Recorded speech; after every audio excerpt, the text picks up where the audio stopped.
like the small one between you two. Oh, that's the way it goes. Yeah. Can you belch on the There we go. air? No. Welcome back to Yes, you can. our second installment of the evening of Cambridge Inside Out. My name's Robert Winters. Welcome to Cambridge InsideOut. My name is Susana Segat.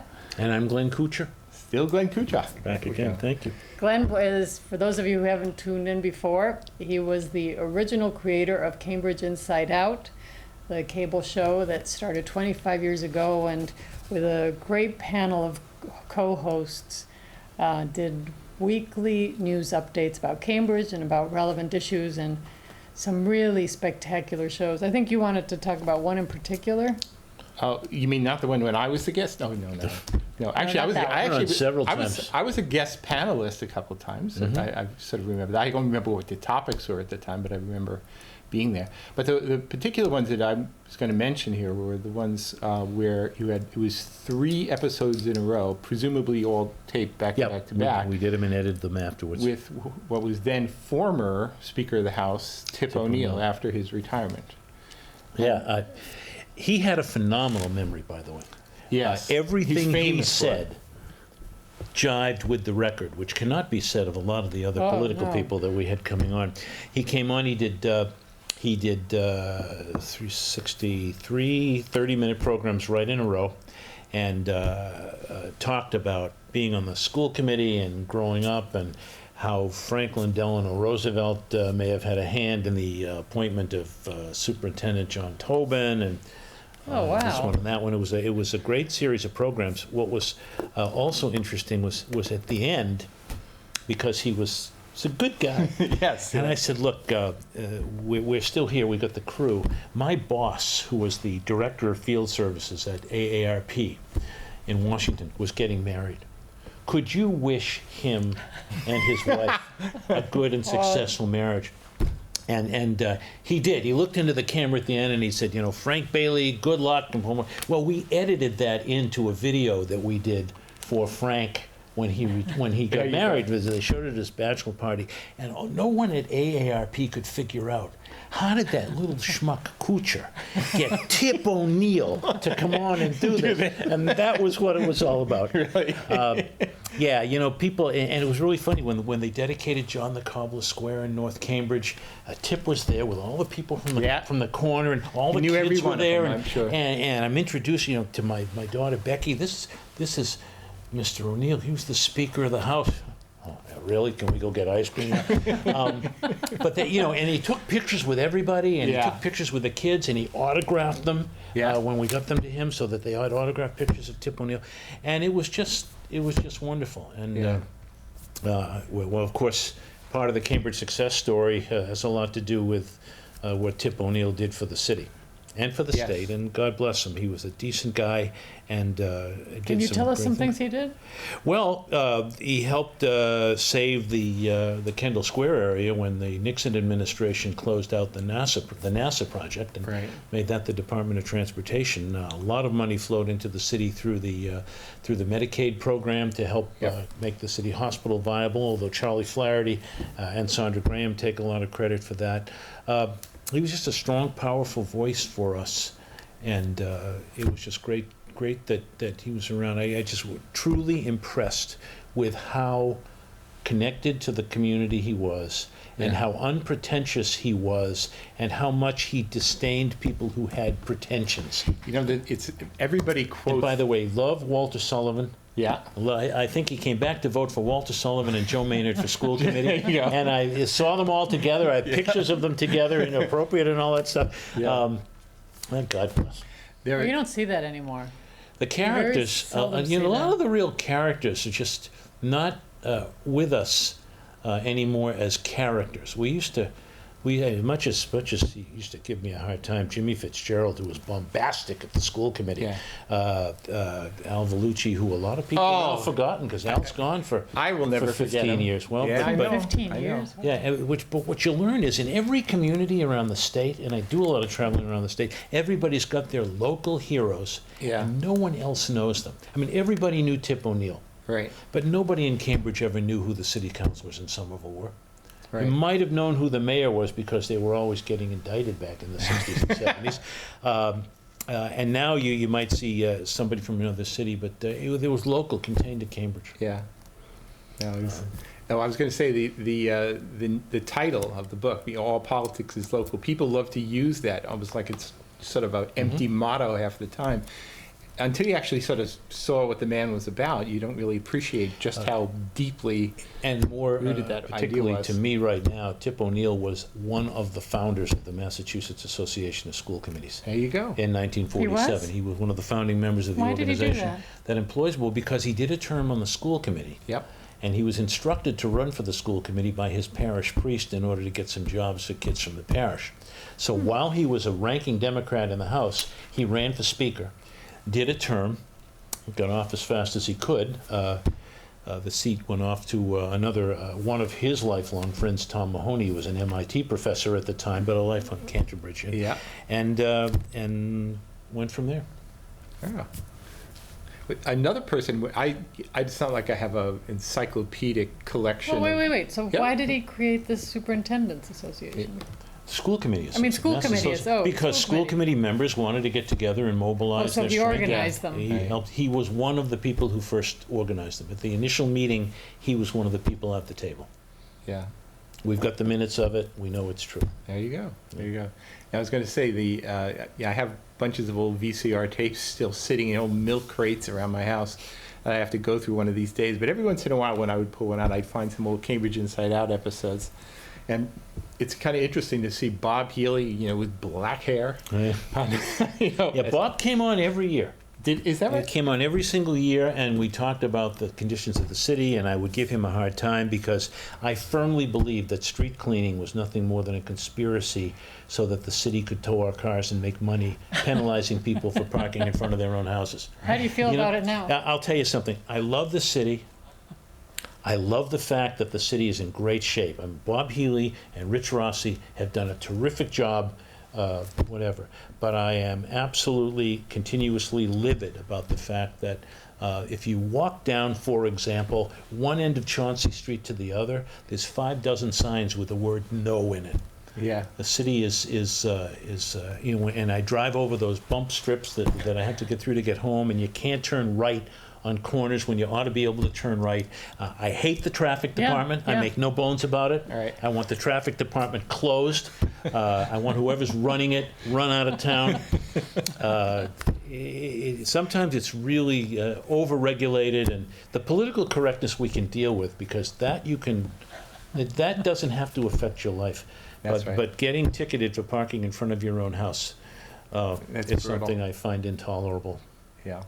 Sorry for the rant, but No. That's perfectly okay. You know? I actually think if you've got some clever city councilor out there, you should file an order calling for a signage clutter reduction ordinance. or just think about every time the word "no" appears You're gonna have to look in at something that your city puts up, or not, or prohibited. Definitely going to look at Yeah, that. it's I'm gonna pay attention. Do a I mean, show I on know that. that people who get parking tickets, they work for a living. It's not their fault, but it's No, it's not a a happy city place. that makes its money fining its own citizens, not necessarily. Traffic a and great parking idea. is a real cash center. For It the may city. be a real cash center. There are other cash centers too. Yeah, God knows the city's got enough cash. it sure does. Although City Manager Rossi won't tell me how much he's got. I'm sure he's got plenty reserved for a rainy day. Well, actually, it's one of the things that I've been noticing now with the transition from Bob Healy to Rich Rossi. Maybe it's just because, Bob, he had such long tenure as a city manager, and Richie is maybe a little more tenuous right now. But when people are asking him to fund projects, whatever, he's pretty free to say, okay, let's go. Yeah, no, let's go I for it." think there's been great leadership. The city's had great leadership since Jim Sullivan to Bob Healy to Rich Rossi. They're outstanding city managers. People are jealous of them. Yes. And I travel all over the state in my job, and everybody is jealous of the stability that Cambridge has. There are a lot of people who should get a lot of credit for that. Some of the people, not all of them, in the planning department who sort of spent a long time doing a consistent job of building the economic diversity of the city. I think of people like Ned Handy. I think of people that the years started there with Justin Gray and those people. They deserve a lot of credit for building the base that gave us our stability. And that said, you have no idea how much contempt the people of Cambridge are held by in other parts of the state. I have to explain. Where are you from? Cambridge. I grew up in a 3-decker. My father was a plumber. Don't classify me with those other people. Or remember when Mike Capuano, while he was mayor of Somerville, somebody said something about Cambridge. You go, oh, those people, they got more money than God. Well, Robert, as an aside, do you knowing that City Manager Healy came to Inside Out every year, do you think we can ask Rich Rossi to come on? We could ask. I think we should do that. Once a year, we need him on the show. Well, we had him, when we were doing the election night special. He certainly came on, but he's out there. We see him in the neighborhood. I see him all the time. Actually, he's in his element out there when he's at a public meeting. He's talkative. He listens to everybody. I leave this to you. I am in dread of the point when he decides to retire, and who knows who's going to be making the decision to take his place. My greatest fear, actually, in the city manager succession matter was always that somebody would want to get some good paper candidate from wherever, who just looked like a great resume candidate, who had no clue about the city, but everybody thought they were just the most wonderful person. You want to be the city manager of Cambridge, Massachusetts, hobnob with the president of Harvard and MIT? Exactly, yeah. The president of, I don't know whether they still do it, but Derek Bach used to host a dinner for the elected officials of the city. Yeah. Well, why not? Well, it's a nice time to come, and he was very gracious, a wonderful guy, and I just remember watching him sit in front of the fireplace before dinner, talking to Joe Maynard. Wonderful, wonderful guy. Forgot to go to high school, but a wonderful, wonderful man. We love Joe. The school is named for him and deserved it. And I'm trying to think, what could he possibly be saying to Joe Maynard? And then we sit around the dinner table, and Al Vellucci and Dave Wiley have got the president of Harvard on one side telling him how he should run the world from there. And I remember in the back, Walter Sullivan is seated inconspicuously at the end of the table with Bob Reardon, the athletic director, explaining, I'm lining up tickets for my constituents for Harvard football this year. They can waste their time up at the front, but I'm going to make this a useful dinner. There we go. And that's one of my favorite Walter Sullivan stories. Yeah. Well, people like Walter Sullivan, they had a certain amount of, it's like towny gravitas. It's not too many people really carry that. Mary Newman, who was a great member of the state legislature, a Republican, by the way, but a very progressive Republican. And in fact, Cambridge. Ken Kelly from the AFL-CIO said to me, she was great for a Republican, but she was terrific. She said, you talk about who are these people that you're thinking about voting for? How do they think? And if I had a problem, would they care about me? Yeah. Walter cared. Yeah.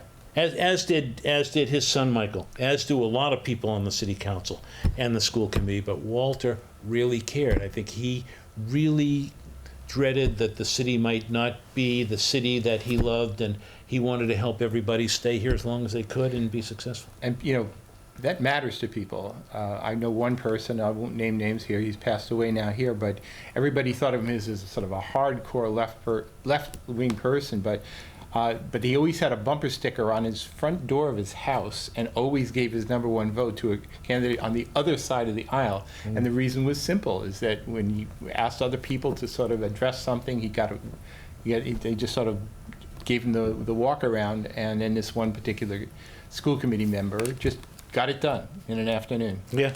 And the people don't forget that.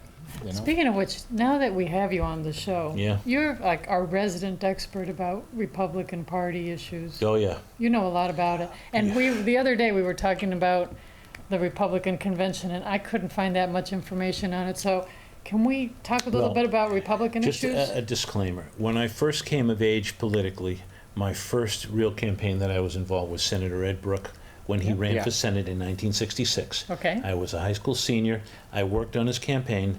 I was very proud of it, and I continued to work for Ed Brooke through the length of his political career. In order to be at the state convention to work for him, you had to be a delegate. So I registered as a Republican because in Massachusetts, the Republicans were among the staunchest progressives at the time. The Democrats weren't always there. Okay. So I never changed my party registration. And because of people like Mary Newman and Connie Wheeler, great civic leaders. She was a Republican? Oh, yeah. I didn't know that. Yeah, and a number of others.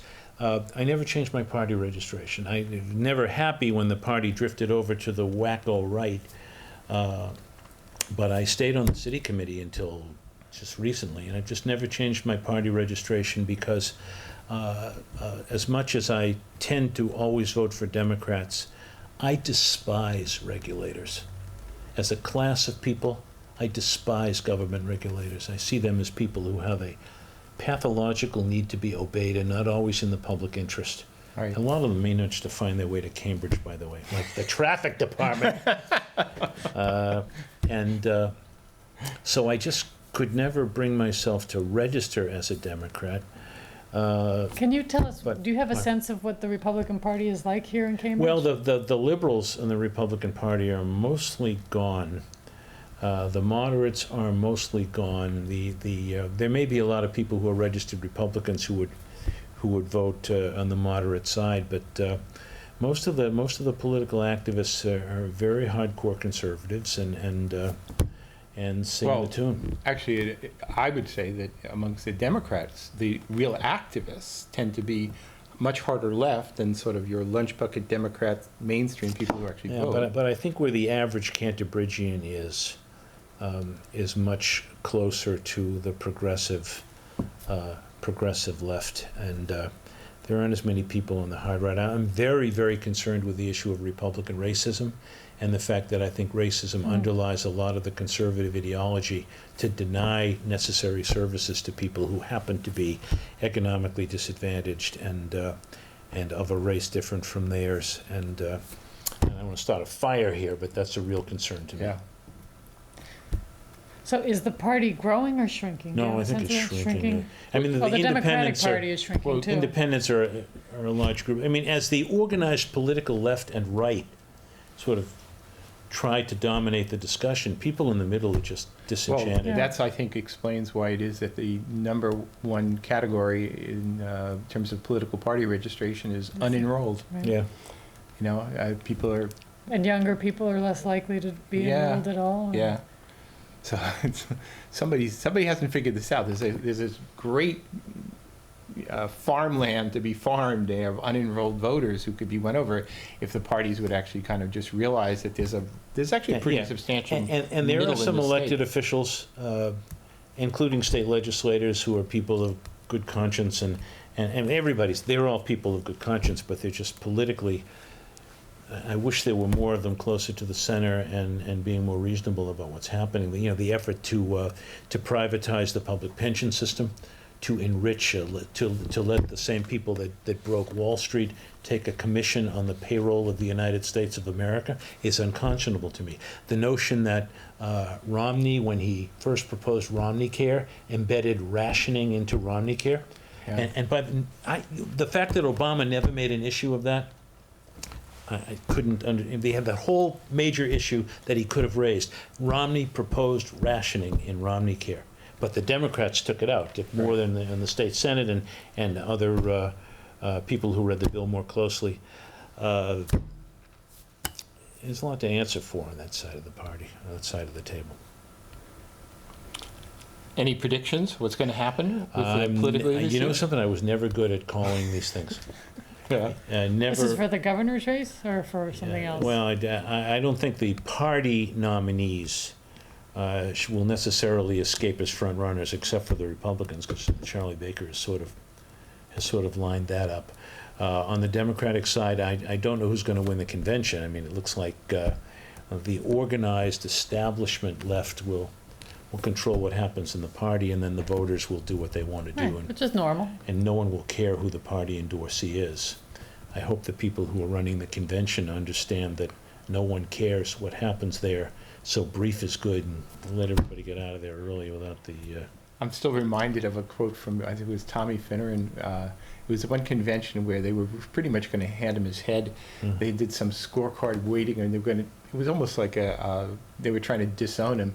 And then afterwards, some people in the press asked him, "Well, how do you feel about the fact that the state party, he's like the titular head of the party or something like that?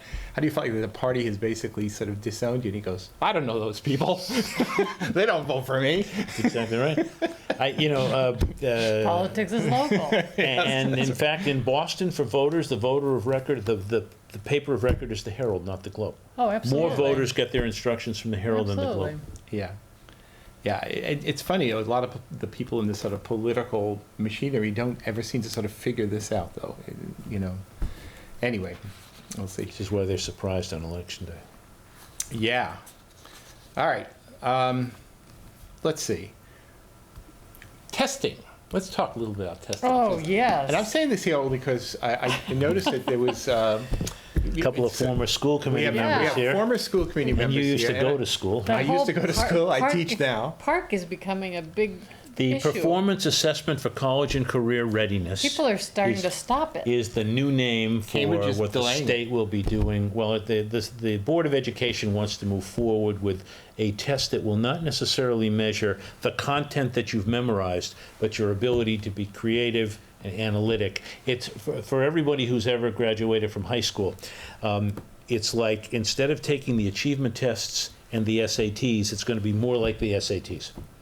Right. And, Is that good or bad? well, I don't know whether it's good or bad, but the hard right hates the Common Core principles, the Common Core curriculum.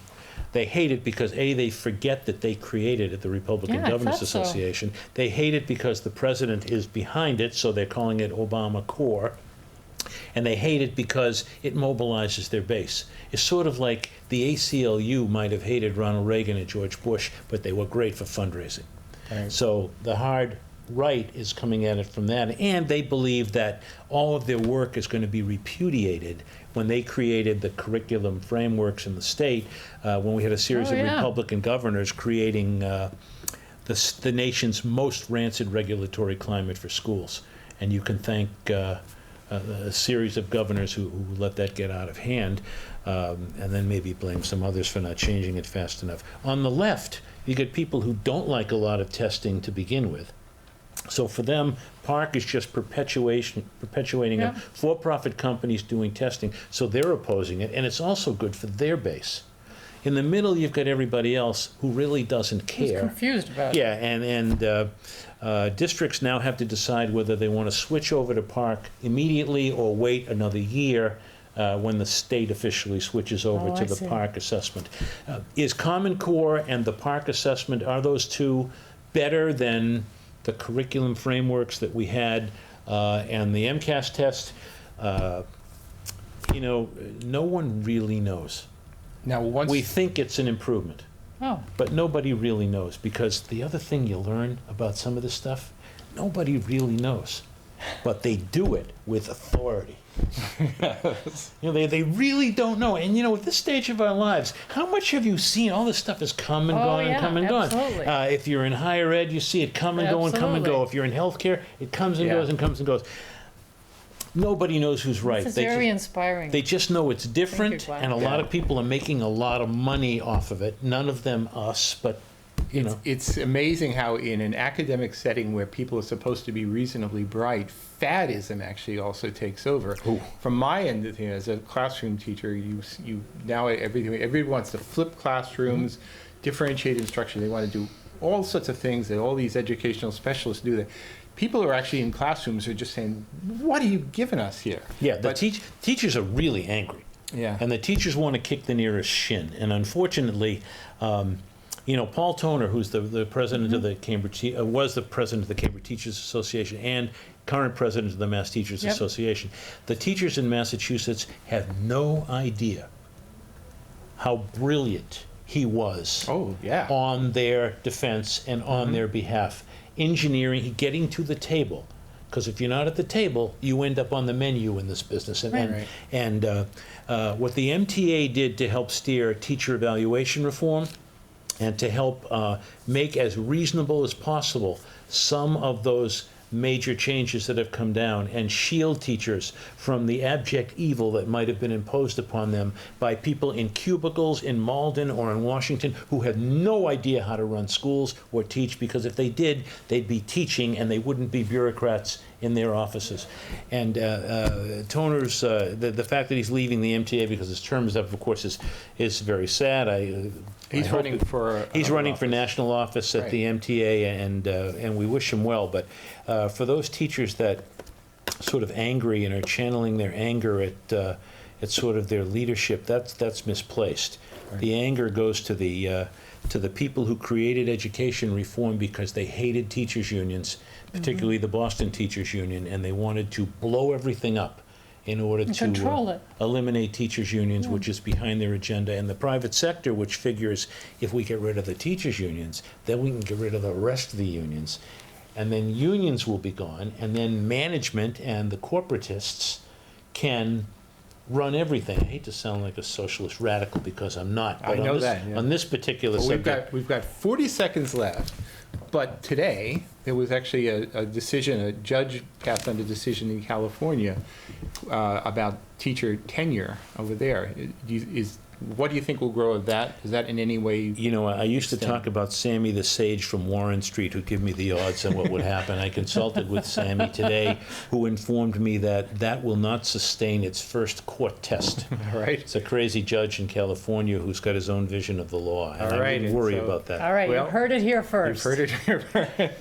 We'll hold you to that. So anyway, until next time, this has been Cambridge Inside. And we're out. Thank you for coming. Thank you.